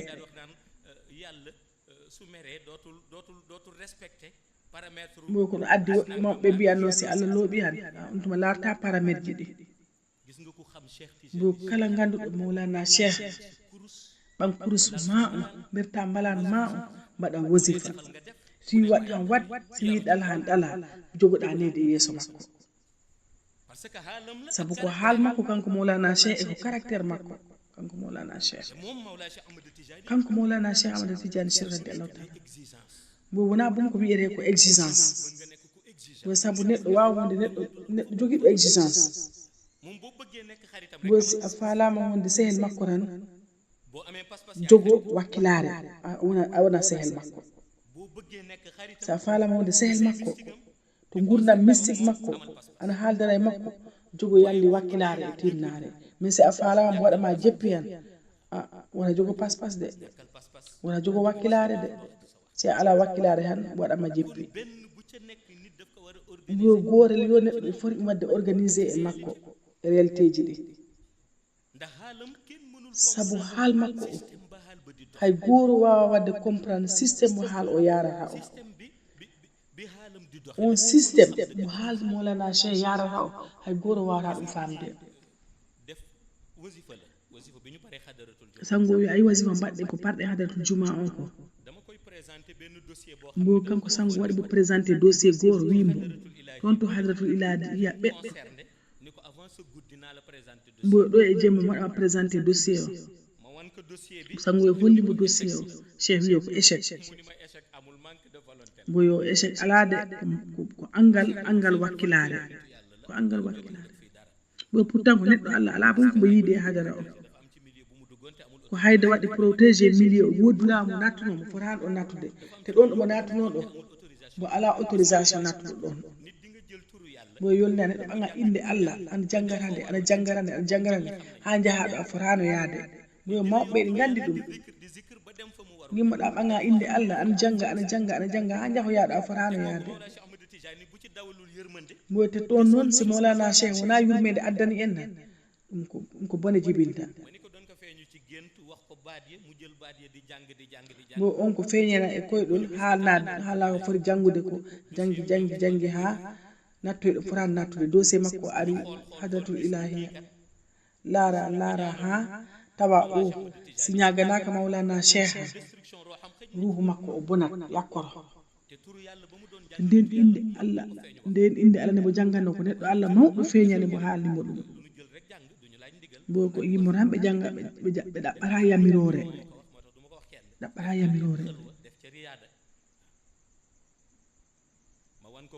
mo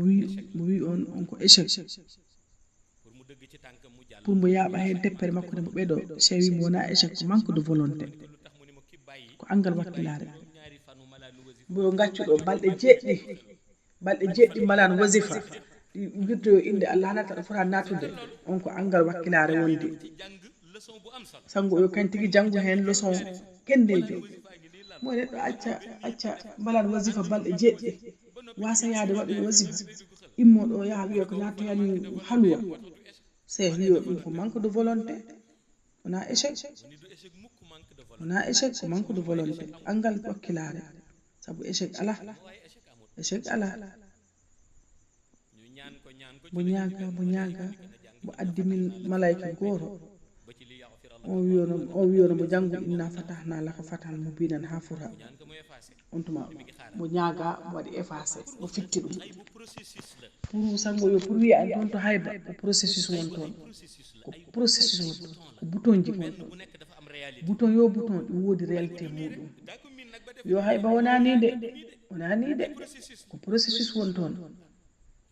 wodi no yarante mbo jakkagol no ruuhu ganduɗo ɗum han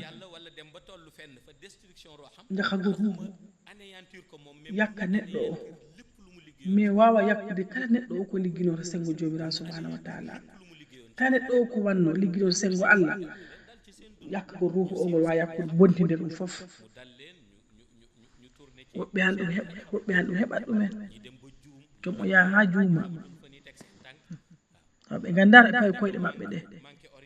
joom o yaha ha manque orientation joom on ko waɗan noon ko wasa ɗum wadde ɗum piitawa ko e jakkagol ruuhu ya ko ɗum addi dossier kala ka momotini hen ɓe kolla ɗum Mawlana Cheikh mo a yii ko ɗum addi wurde mystique Mawlana Cheikh kaldigal ngal yimɓe Allah ɓe mbatta hen piiw ɓe ko dula goto ɓe ndewata ɗum ko ɗum woni karan ɗum woni ɗo malade wasifa ɗo ɓe ndewanta ɗum ɗo sa wi ɓe wiyana Mawlana Cheikh ɗum ɗo bo koye mbaɗa wasifa ha para ɓe mbiya ha awa mi ñaguimama kaari yo ɗum ɗo e ɗum ɗo bo ko ɗon tan ɓe ndewantamo de bo ko ɗum gandanɗa ɓe mbiya min ñagundeji amen ɗi min naɓora ɗo ɓe mbalano wasifa he ɓe mbaɗi wasifa han ɓe janga ko ɓe jangara ko ɓe du'o ko ɓe du'oro ko bo ko ɗum woni hen de bo si wayi noon accude hen hakkil ko farata tigi tigi tigi tigi accitade hen hakkil ko farata tigi saabu sango o yo koye on cadre tan kan leɓata koye on cadre tan kanko mo leɓata bo te enen en jogui chance o woni Mawlana Cheikh si en mbaɗano ko maîtrisé hay mbaɗano ko maîtrisé han kono enen kulimbo e hadara he saabu kañ sango o moyo mon andi ɗum hay si en mbaɗano maîtrisé han enen kulimbo bo sabu bo yi ɗum ñande mo wanno audio makko o bo hewɓe o ñande ɗanaki de bo woodi mo ganduɗa mo femtidiri makko kanko mon to Medina Cheikh mo wayno ha mo ɗantoni tan mo immi tan mo ɓorliti mo hawri e jeguinayi o tan mo immi mo salli koye mo juuloye rakkaji ɗiɗi darɗe ɗiɗi mo juuloye darɗe ɗiɗi bo pourtant mino laaramo mimino Medina Cheikh kono mbimi ha ɓeɗo de ɓeyde ɗe kuli Cheikh mboyte ɗum ɗini moƴƴi yacci a yaada e kalifa ɗo niɓɓi han a laara horo poɗɗa rewde kala mo fawi koyngal makko ngal yesa pawa ɗon koyngal ma ngal saabu kañ hedanima yeeso Mawlana Cheikh noon kanko andi lawol ngol te ko noon jaadirten e makko saabu haal makko hay goto andano bo ɗum addi ko deñira hakkille men o ko mbo haalani en ko mbaɗen ɗum bo si ɓerɗe men ɗe deeƴi tan simo haali en mbaɗi tan ɓerɗe men deeƴi bo ko ɗum woni gurdam mystique kam bo si tawi a wiya ko a wonani mystique han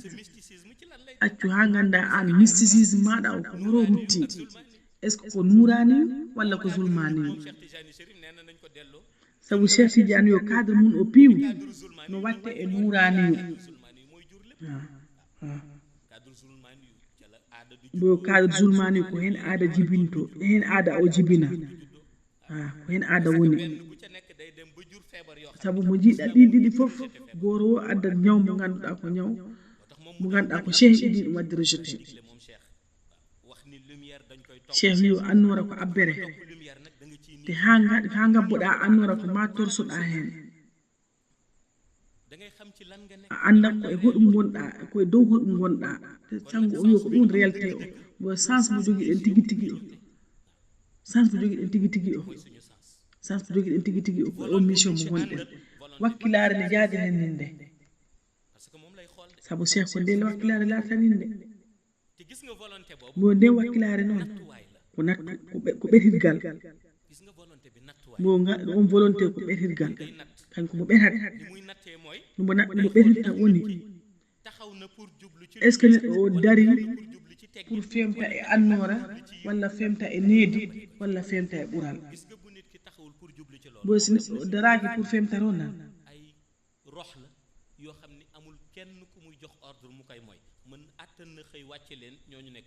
bo ɓen woodi ruhuji ɗi ganduɗa kanko mon jogiiɗi hay ruhu goto wonnoni goɗɗum han watta moy e makko mo wawi jippinde ɗi ruhuji moo tax nag Mawlaa Cheikh Ahmad Tijani Mawlana Cheikh nu defal nun komo waɗani en ko enen zaman bu nekk loolu war doon sunu priorité jamanu yo jamanu ɗum foti wonde priorité maɗa o ɓe meɗen o e kala no mbawɗen wonde pas-pas yi yokku na wakkilare nde ɓeydima noon mboyo malaan ye ngay mbalani ɗiɗi keewa mboyo ha ɗum de moƴƴi de ko ɗum de paalaɗen yo kanko ko ɗum faalaɗa ndax noonu la borom mbir mi mbo saabu ko noon jooma haaju o faalira woni Mawlana Cheikh radiallahu taala anhu te ko ɗum woni gonga o am sas boo xam ni bo te enen en jogui sasi mawɗo yéen seen sas bo sasi meɗen o enen xamu leen sax ni sas bi toll en ganda hono sasi o foti xam nga ñu bari dañuy judd ñëw ni bo fii la sama baay nekk bo ɗum woodi jibinde ɓe mbiyama minen ko ɗo ba amen wonno ko ɗum addi minen ɗo bo enen ko ɓuuri hewde ko jooɗi ɓe hadara heeɓe dem leen topp Seydi Mouhamed El Cheikh wona goɗɗo wi e jeey gabbo e Seydi Mouhamed El Cheikh ko neɗɗo o ɗaɓiri feere ha Allah addi ɗum e koyɗe makko he bu la nee demal topp nga bo Cheikh wima ya abdou Mawlana Cheikh mag yow la du man ak yow yow ak ki la yabal la bo saabu so en mbaɗani ko poɗɗe wadde ko enen e Cheikh saabu ko Cheikh neli en haaro makko boo ko laajee lu ko fi indi bu la waxee lu mu gis da nga naan nit mënu ko gis bo goto wo goto so haalnima ko yii ko de ari toon a wiya neɗɗo wawata ɗum yiide du yama koo xam ne xam bo ko ɗum addi enen sasi men o ɗi mawni sasi men o mawni saabu ko Cheikh neli en e makko yabal fi pouvoir mystique neɗɗo en o no mbawdi makko ndi foti ni joxe ca milieu sa yeehi a abbaki komo wiyono abbe ko loo tax bàyyi ci xel di tawa a waɗi ko hunde de ko ɗum addi gacciragol en hakkille ko farata tigi ni nattam toll ko farata tigi ni nattam toll mu ni lii kat sama natt la neɗɗo o laara nattu mum o foti anda ɗum ɗo ko nattu muɗum te yomb na de yomb bi mooy bo ɗum yombi ñu sant la yombugol wiyo mbiyeɗana a rew Allah ndewa Allah ñu sant la nga am volonté nga am wiyeɗana o jogo wakkilare jogoɗa wakkilare wuñ la mais ci tool bi waaye dañuy nekk ci tool bi ànd bo te accaka an tan goto e lawol heede walla e guesa he ana yaada e yimɓeɓe e ngol lawol e ma guesa bo ko on sens enen joguiɗen te waxoon naa leen ko ca 29 bo mo haalano en ɗo e 29 janvier ma yëg fu nit déggee sama kàddu bo meeɗanande neɗɗo nanɗo konngol makko ngol abbingol ha tumbi e gayka bo ka tumboyiɗo e gayka wallay ko yani komo haali ko kanko sangu o te ko ɗum woni réalité o mo jaaden e wakkilare jogoɗen wakkilare ganden ko fandare wotere joguiɗen woni victoire éclatante mo joguiɗen noon woni victoire éclatante mission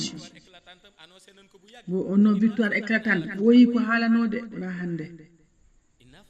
inna fatahna laka fatan mubinan ɗum ɓooyi ko haalano e alquran keroog ba ñu demee ba taxaw ca kaaba ga di julli ti bo o ñande ɓe jeehi ha ɓe dari e kaaba he ɓe juula futuro dafa am loo ko déewal imam o ko ngol janggi inna fatahna laka fatan mubinan ha jaaduɓe makko kanko sango mbimoyo suratul fathi la utiliser ba ñu ñëwee rek taxaw wër kaaba gi moyo imam o ko suratul fathi mu huhori indi suratul fathi ba gaay di tooñ keroog moyo a yimɓe toño e mbimoyo hokko an waɗi mo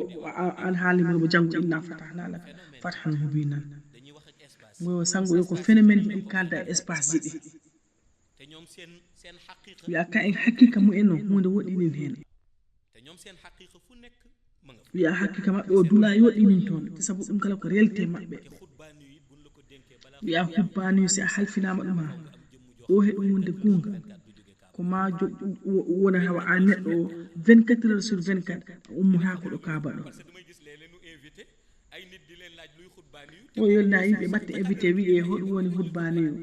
lamdane ɗum o meeɗa bomo yaade hadratul ilahiya mësul gis buntu université anda hono andata ko woni hubbani o kuuram bi keroog lan la mais xam nga kooku ay xalaatam rek lay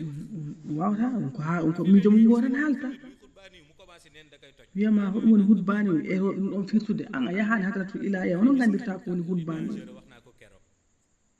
mooy gis nga boo toogee ba yàgg sango o wiya sa jooɗima haɓɓo taalibe yi tëb rek ne la yaay xutbu bi yaay almuɓe maɓe gimmon taɗɗa mbima an woni hutbu o an woni kaari lay gaañ bo aɗa andi an ko gañarama maanaam yëfi xutbu gimmoɗa mbiya an waɗanni ko hutbu watta te anda hoɗum woni hutbu anda hoɗum ligge hutbu saabu ha almuɓe kayen ko moƴƴi saw gimmona mbiya ceerno am o woni ɗum ɗo woni ɗum ɗo woni ɗum ɗo woni hutbu o on tuma an kala mbiya ko waɗanni wadde hutbu te anda ko woni hutbu ɗum ko danger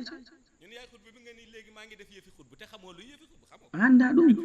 a waɗani ɗum maîtriser nga commencé di koy def loolu dugal ci kaw on tuma ɗum nattinama e gayka koye da nga koy def ba noppi ñëw a waɗat ɗum ha para wiye ɗum wona gueɗal hutbu wonni on tuma natta e gayka yo Sénégal ɗo hay goto anda ko yimɓe matta sabu crise d'interprétation des textes sacrés jogui ɗiɗo Sénégal waɗen feere eɗen tawa ɗum nakkaki en nakkaki ɓen guureji meɗen ɗi bono bo foni bono Allah ɓoy e wattide kilifa meɗen ɗo sang meɗen ɗo mo nanggana en hoore makko ɗum woni Mawlana Cheikh radiallahu taala anhu sabu ko kañ tan woni le remède de la fin des temps ɗo kala ko wurna ruhu meɗen o walla en enen jogui ɗum woni eɗen jiiya mbalani wasifaji ɗi eɗen jiiya mbalani hadratul jumaɗi sango o yo narat ha ko mukk siwtinira en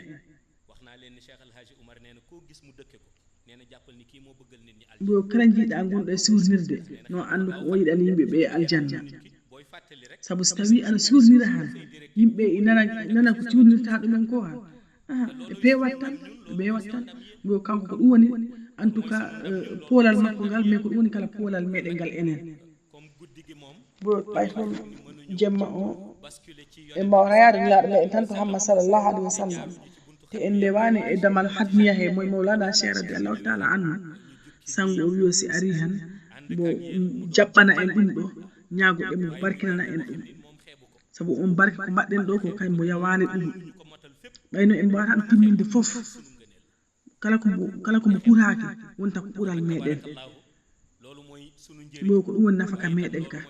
bo ko ɗum woni nafaka meɗen ka ko ɗum woni darde men nde ko ɗum woni wakkilade poɗɗen jogade nde ko faati e Mawlana Cheikh radiallahu taala anhu woni Allah waɗa yimɓe foof jaam mbo renan e yimɓeɓe foof kala ɗo sécurité woni no sango no Mawlana Cheikh waɗa en ɗum nomo darano ɓe guure nde foof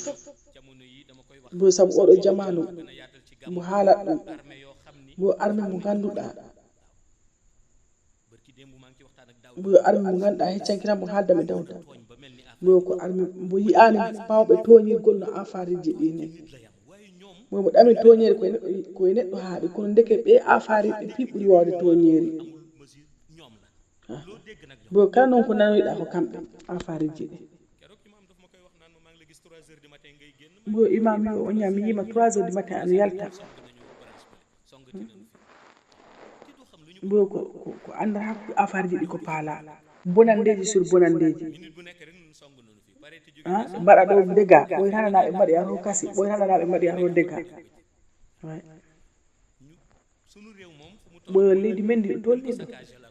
ɓe paalande fusde afariji ɗi paala fusde lañcidirde leydi ndi ndax bonandeji ko keewi ko mo hay goto anda ko woni ɗum bo ko garten ɗo gammu ɗo ko bo komo haccitta e Mawlana Cheikh mo idimo harande bo mbaɗa feere ha ɓe guure amde nenana kam nde kala neɗɗo o wawi ingude yo saabu afariji ɗi ko enen ɓe guure sango o nde pawi guite kono mbo yo Mawlana Cheikh deñi hakkillam mbo yo joni kala ɓe guure ma iwrata no andu nawa mis dari ɗon kala ɗo nawa mis dari afari rewata ɗon bo ko addi simo nani almudo makko rewiɗo oɗo koñan ko mataw mo yecciro mo laara est ce que on koñ mo almudo makko o rewi o ko nawa mis dari ɗon boyo worna en naaro mukk jangol ayatul kursi